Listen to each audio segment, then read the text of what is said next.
Ya, ada pertanyaan dari teman honorer di kantor.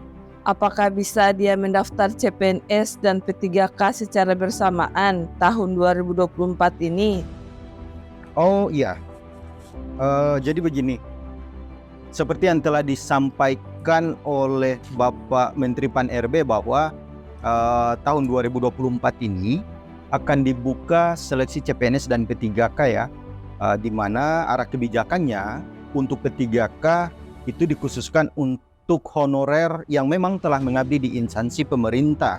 Sedangkan untuk CPNS ini dibuka untuk umum, talenta-talenta baru atau lulusan baru yang mungkin belum pernah mengabdi sebagai tenaga honorer.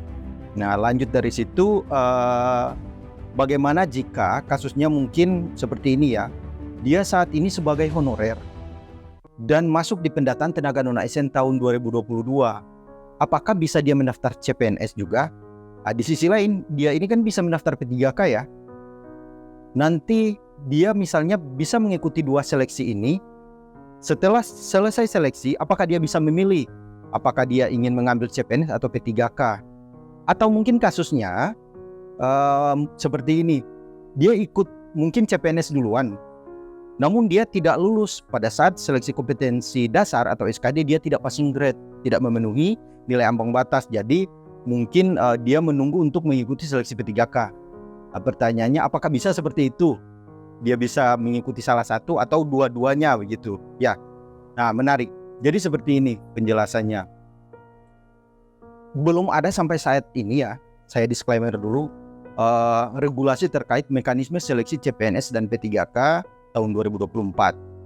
Namun informasi yang pada saat mengikuti kegiatan rapat koordinasi nasional yang dilaksanakan oleh Kemendikbud dan BKN, tepatnya itu di bulan Februari di Kota Makassar, bahwa penyampaian dari PIC BKN, arah kebijakannya untuk seleksi CPNS dan P3K tahun 2024 ini, satu orang peserta atau dalam tanda kutip satu NIK, satu NIK hanya bisa mendaftar dalam satu formasi jabatan dan hanya bisa mendaftar dalam satu formasi jabatan satu instansi begitu. Jadi hanya bisa memilih salah satu saja, apakah itu CPNS atau P3K. Jadi tidak bisa dia mendaftar CPNS dan P3K bersamaan, ikut seleksi bersamaan, tidak bisa. Jadi sekalinya telah memilih CPNS, maka jalurnya CPNS nih, tidak bisa lagi pindah ke P3K. Oke, sudah paham ya? Jadi silakan dipertimbangkan baik-baik, karena CPNS ya, perlu diketahui CPNS ada seleksi kompetensi dasarnya SKD, dan di SKD ini wajib passing grade atau memenuhi nilai ambang batas. Sementara di P3K seleksi kompetensinya, karena ini khusus ya, tidak ada nilai ambang batas, jadi hanya di ranking berdasarkan nilai seleksi kompetensi berbasis CATBKN.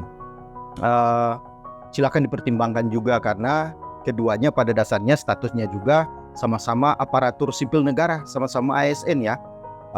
Berdasarkan regulasi saat ini, CPNS ada masa percobaannya, yaitu calon PNS, statusnya masih 80% PNS.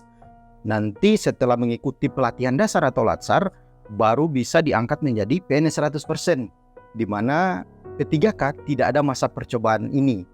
Jadi P3K tidak diwajibkan untuk mengikuti pelatihan dasar atau latsar. Baik ya, seperti itu.